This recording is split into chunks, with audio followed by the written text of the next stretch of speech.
Hey everyone, Flannel here. This is episode 4 of my No Skin to Pro Scrim series. This series is designed to be short, sweet, and educational, so let's get right into it.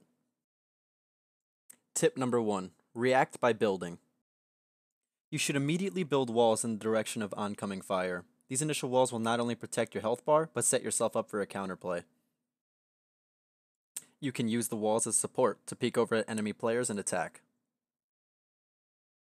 You can use the walls to build upwards to gain better visibility.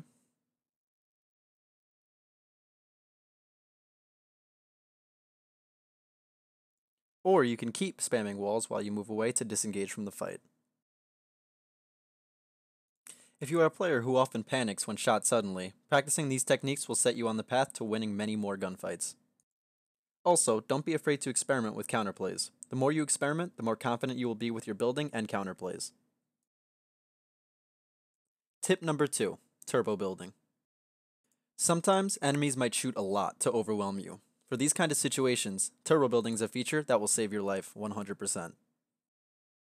Turbo building is a setting in Fortnite that allows the game to spam the build button for you by just holding down your build button.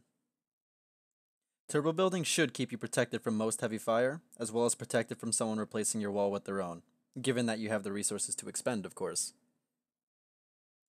I would recommend getting into the habit of using turbo build for most of your fights, since it's not only much faster than clicking, but holding down the button is simply easier on your brain. Tip number 3.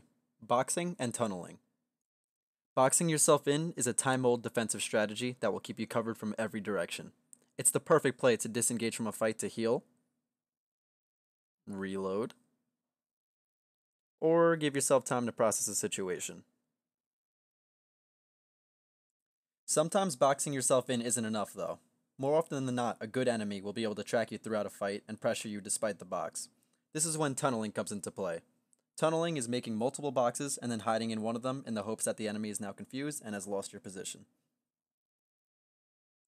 Here's what this strategy looks like from their perspective. Once the enemy loses you, you can focus on making a counterplay and possibly winning the fight.